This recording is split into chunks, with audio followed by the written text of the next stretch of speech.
Hello সবাইকে, তোমরা সবাই কেমন আছো? আশা করি ভালোই আছো। তো দেখো, একদিনের জন্য বাবার বাড়ি ঘুরতে গেছিলাম। তো আমার বাবার বাড়ি হচ্ছে নদিয়া জেলার ধানতলা গ্রাম। তো ওইখানে খুব ফুলের আর কি চাষ হয়, আর সবাই বাড়িতে ফুলের মালা গাঁথে। তো এইটা ছিল বিয়ের মালা। তো আমার একটা পাশের বাড়ি কাকি গাঁথেছিল এই মালাগুলো। আমিও খুব গাঁথতাম বিয়ের আগে, খুব সুন্দর। তো তোমরা দেখে নাও, একটা সুইয়ের মাধ্যমে এইভাবে লকেট দিয়ে তারপর রজনীগুলো দিয়ে আমরা মালাগুলো গাঁথতাম। যাই হোক, এই যে কাকি কত সুন্দর করে গাঁথছে, প্রচুর এরকম মালা গেঁথেছি এক সময়। তো দেখো এখানে কত গোলাপ, এই গোলাপগুলো সবগুলো গোলাপই লাগবে, কারণ অনেকগুলো মালা গাঁথতে হবে, আর একটা মালাতে অনেক জায়গায় করে লকেট দিতে হয়। তো গোলাপগুলোর মধ্যে বসে আমরা মালা গাঁথতাম, কত সুন্দর। এরকম গোলাপ দেখতে নিশ্চয়ই তোমাদের খুব ভালো লাগছে। তাহলে বোঝো, এইরকম গোলাপ, গাঁদা গাঁদা গোলাপ নিয়ে আমরা রোজ মালা গাঁথতাম, কত সুন্দর, তাই না বলো? হ্যাঁ, এখন খুব মিস করি। দেখো দেখো, এখানে বিড়ালটা কিভাবে বসে ঘুমাচ্ছিল। আমি যেই মোবাইলটা অন করেছি ভিডিও করার জন্য, অমনি বিড়াল বাবাজি জেগে উঠেছে। দেখো, খুব আরাম করে ঘুমাচ্ছিল। আমি ওর ঘুমটা ডিস্টার্ব করে দিলাম, সরি রে। তো বাবার বাড়িতে অনেক গাছই কাটা পড়ে গেছে, মানে আরও অনেক রকমের ফল ফলাদি গাছ ছিল। সেই গাছগুলো যেমন নারকেল গাছ, তো বেল গাছ, আম গাছ, কাঁঠাল গাছ, অনেক প্রচুর গাছ কাটা পড়ে গেছে, মানে কেটে দিয়েছে। আর এখন এই কটাই গাছ রয়েছে, যেমন এখানে তোমার নারকেল গাছ দুটো রয়েছে, নারকেল হয়। আর এইদিকে দেখো, একটা জিনিস দেখাবো। এখানে একটা দেখো, জঙ্গলের মধ্যে কি সুন্দর একটা, এটাকে অ্যাকচুয়ালি লিলি বল বলে, কিন্তু আমরা বল ফুলই বলি, মানে গ্রামের ভাষাতে আমরা বল ফুলই বলি, মানে চলতি ভাষাতে। তো যাই হোক, এখানে দেখো প্রচুর গাছ রয়েছে।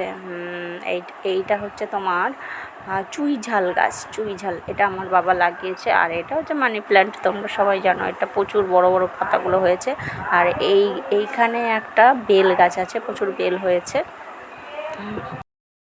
মা বলছে বাড়ি যাবি তো তাহলে একটা কাঁঠাল কেটে নেয়, মানে একটা না আর কি, যে কটা পারিস কেটে নিয়ে যা। তো আমি তো একাই এসছি আমার ছেলেকে নিয়ে, তো বেশি কাঁঠাল আমি নিয়ে যেতে পারবো না হাতে করে, কারণ অনেক ওজন। আরও অনেক কিছু দেয় মা যাওয়ার সময়। তো আমি নিজের হাতে, আর বাবু যেহেতু বাড়ি ছিল না, বাবু বলতে আমার বাবা বাড়ি ছিল না বলে আমি নিজেই কেটে নিলাম। এই যে দেখো, নিচের থেকেই কেটে নিলাম একটা, অন্য আরেকটা গাছ আছে, সেই গাছটার দিকে যাচ্ছি। আমাদের আরও অনেক কাঁঠাল গাছ ছিল, সেইগুলো কেটে দিয়েছে। আর এখন এই কটাই রয়েছে, মানে এই কটা দুটো তিনটে রয়েছে। তো এইগুলোই আমাদের খাওয়ার লোক নেই। তো মা বলছে যে নিয়ে যা, পাকলে কেউ খায় না পাকা কাঁঠাল, তো এঁচোড় রান্না করে খাবি। তো এই দেখো, একদম মাটিতে যেন শুয়ে রয়েছে একটা কাঁঠাল। তো আমি কি করলাম, উঁচু থেকে তো পারতে তো আমি পারবই না, তাই জন্য আমি নিচের কাঁঠালটাই কাটবো ভাবছি। এবার নিচের কাঁঠালটা কি বলো তো, বৃষ্টিতে না কাটলে ওটা হয়তো যেখানে আর কি মাটিতে লেগে থাকবে সেই জায়গাটা হয়তো পচে যাবে। ওই কারণে আমি ভেবে দেখলাম যে নিচেরটাই তাহলে কেটে ফেলি। তো ওই জন্য আমি এক হাতে ক্যামেরা, মানে মোবাইল ধরে আরেক হাতে কেটে নিলাম। তো দেখো কাঁঠালটা কত সুন্দর, তাই না? এটা এঁচোড় রান্না করে খেতে হবে বাড়ি নিয়ে।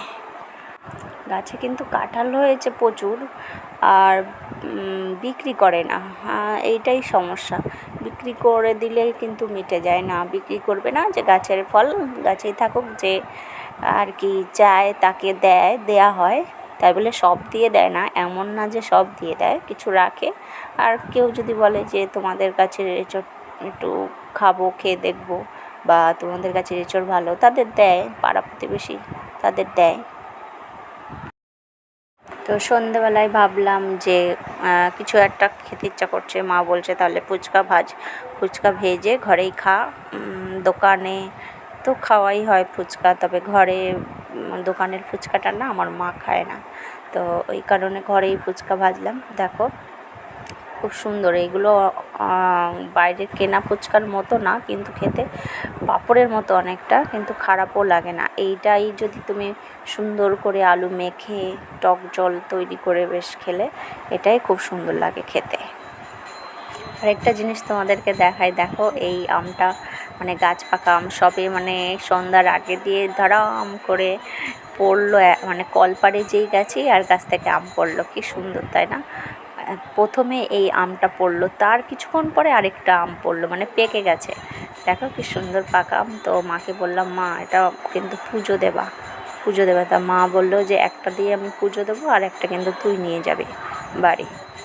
তো যাই হোক, মা তাই করলো, একটা দিয়ে পুজো দিল আর আমাকে একটা প্যাক করে পাঠিয়ে দিয়েছিল। কিন্তু আমগুলো সত্যি কথা বলতে জানি না কেন এরকম পেকে পড়ে যাচ্ছে, তবে এটা তো এডিটিং করেছি পরে, আমি আমটা অলরেডি খাওয়া হয়ে গেছিলো। তো যাই হোক, আমটা কিন্তু খুব টক ছিল, কিন্তু এত সুন্দর গাছ পাকা আম কেনই বা এত তাড়াতাড়ি পড়ে গেল। আর খেতে কিন্তু খুব টক হয়েছিল, কিন্তু একদম গাছ থেকে পেকে পড়লো। ভেবেছিলাম খুব মিষ্টি হবে, কিন্তু মিষ্টি ছিল না। যাই হোক, প্রথম গাছের পাকা আম মানে বেশ ভালোই লাগে, কিনে তো খাওয়াই হয়, গাছের একটা পাকা আম বেশ খুব মানে আনন্দ লাগছিলো, আমটা পেয়ে খুব মজা হচ্ছিল। যাই হোক, মা এখানে সন্ধ্যাবেলা পুজো দিচ্ছিল, আরতি করছিল, দাঁড়িয়ে দাঁড়িয়ে আমি একটুখানি তোমাদেরকে দেখালাম সেটা।